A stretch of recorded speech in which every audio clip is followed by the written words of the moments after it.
আমরা এই মুহূর্তে যেতে চাই পর্যটন শহর কক্সবাজারে। সেখান থেকে যুক্ত হবেন সহকর্মী আজিম নিহাত। নিহাত, আপনি আমাকে বলবেন, আমরা একটু আগে যেটা শুনছিলাম যে সহকর্মী ইয়াসিনুল হাকিমের কাছে, সেখানে মানুষের নানা ধরনের ক্ষতি হয়েছে এবং সেখান থেকে তাদের নতুন করে বেঁচে থাকার যে সংগ্রাম, সেটা তিনি বলছিলেন। একটু কক্সবাজারের চিত্র কি বলবেন আমাদের, মানুষ কিভাবে আসলে ঘুরে দাঁড়ানোর সংগ্রাম করছে? কক্সবাজারের সবচেয়ে বেশি যে ক্ষতিটি হয়েছে, আপনি যদি একটু খেয়াল করেন যে কক্সবাজারের সবচেয়ে মৎস্য চাষ এবং শাকসবজি থেকে শুরু করে ধান থেকে শুরু করে ফসলের জমি সবচেয়ে বেশি রয়েছে কিন্তু চকরিয়া, নবগঠিত উপজেলা মাতামুহুরী এবং পেকুয়াতে। সবচেয়ে বেশি মৎস্য চাষও সেখানে হয়, সবচেয়ে বেশি সবজি চাষও কিন্তু সেখানে হয়। কিন্তু এবার আমরা যেটি দেখেছি যে টানা কয়েকদিন পানি থেকে যাওয়ার কারণে যে সমস্ত অন্যান্য 2023 সালেও আমরা ছোট একটি বন্যার মতো অবস্থা দেখতে পেয়েছিলাম, কিন্তু এভাবে ক্ষতি হয়নি। যে বা এভাবে এবার কিন্তু সবচেয়ে বেশি সময় ধরে যেহেতু পানি থেকে গিয়েছিল, ফলে কোনো পুকুরেই কিন্তু মাছ নেই। প্রায় মৎস্য বিভাগের হিসাবে বলা হচ্ছে প্রায় 6,000-এর মতো পুকুর, খামার এবং সিন্ডিকেট থেকে মোটামুটি সব মাছই চলে গেছে এবং কোনো মাছ নেই বললেই চলে।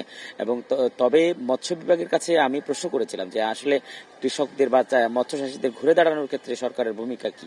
তিনি আসলে বলতে পারছেন না যে সরকার আসলে তাদের পাশে কতখানি থাকবে বা আদৌ কিভাবে থাকবে সেটি বলতে পারছে না। তবে তারা একটি তালিকা করে সেখানে মন্ত্রণালয়ে পাঠিয়েছেন।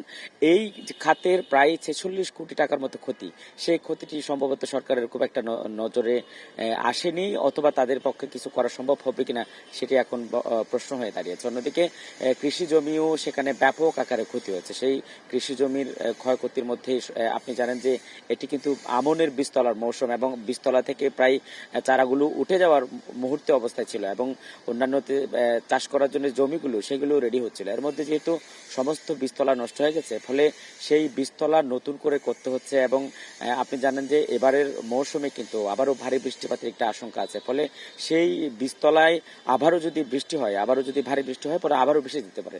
অর্থাৎ চকরিয়া পেকুয়ার এই মানুষগুলোর জীবনটা অনেকটা অনিশ্চয়তার মধ্যে পড়ে গেছে, বিশেষ করে খাদ্য উৎপাদনের ক্ষেত্রে।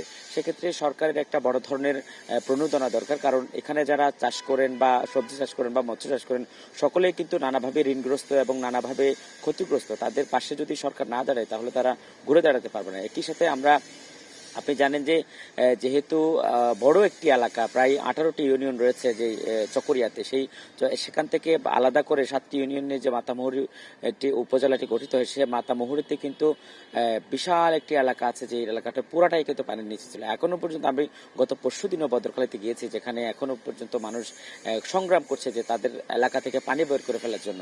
কারণ সেখানে আপনি জানেন যে এবারে সবচেয়ে আলোচিত যে বিষয়টি, পানি না নেমে যাওয়ার যে কারণ অনুসন্ধান করে আমরা পেয়েছিলাম, সেখানে যে সুইচ গেটগুলো রয়েছে সেগুলোর নিয়ন্ত্রণ কিন্তু সরকারের হাতে পুরোপুরি ছিল না। স্থানীয় প্রভাবশালী নেতাদের হাতে যেহেতু ছিল, তারা এখনো পর্যন্ত সঠিকভাবে সেটি করছেন এবং অনেকগুলো বাদ ছিল যেগুলো এখনো কাটেনি, যে কারণে সেই এলাকাগুলোতে এখনো পর্যন্ত দুর্ভোগ থাকে কিছু। যদিও আজকে স্বরাষ্ট্রমন্ত্রী বলেছিলেন যে আজকে তিনি বলেছেন যে সুইচ গেটের নিয়ন্ত্রণ তিনি পানি উন্নয়ন বোর্ড থেকে নিয়ে স্থানীয় প্রশাসনের হাতে দিয়ে দেবেন এবং এখানে একটি স্ট্রং ব্যবস্থাপনা কমিটি তৈরি করবেন, যাতে করে এই সমস্যাগুলো তৈরি না হয়, সমস্যাগুলো আর দ্বিতীয়বার তৈরি না হয়। তবে মানুষের যে ঘর বাড়ির ক্ষতি হয়েছে, প্রায় বসত বাড়ির যে টিউবওয়েলগুলো ছিল, যেহেতু অনেক এলাকার মানুষ, সেখানে অনেক মানুষ রয়েছে যারা অত্যন্ত দরিদ্রসীমার নিচে বসবাস করে, তাদের কাছে চাপাকল রয়েছে, সেই চাপাকলগুলো থেকে কিন্তু নতুন করে আর পানি উঠছে না এবং সেখানে নতুন করে মেরামত করার সামর্থ্য তাদের নাই। টয়লেট নষ্ট হয়ে গেছে, ঘর বাড়ি নষ্ট হয়ে গেছে এবং তাদের আসবাবপত্র নষ্ট হয়ে গেছে। অনেকের বাসা বাড়িতে কিন্তু রান্নাবান্না করার জিনিসপত্র আমরা খুব একটা দেখতে পাইনি। অনেকের বাসা বাড়ি থেকে তারা আশ্রয় কেন্দ্রে যাওয়ার কারণে কিন্তু বেসে গেছে এই জিনিসগুলো।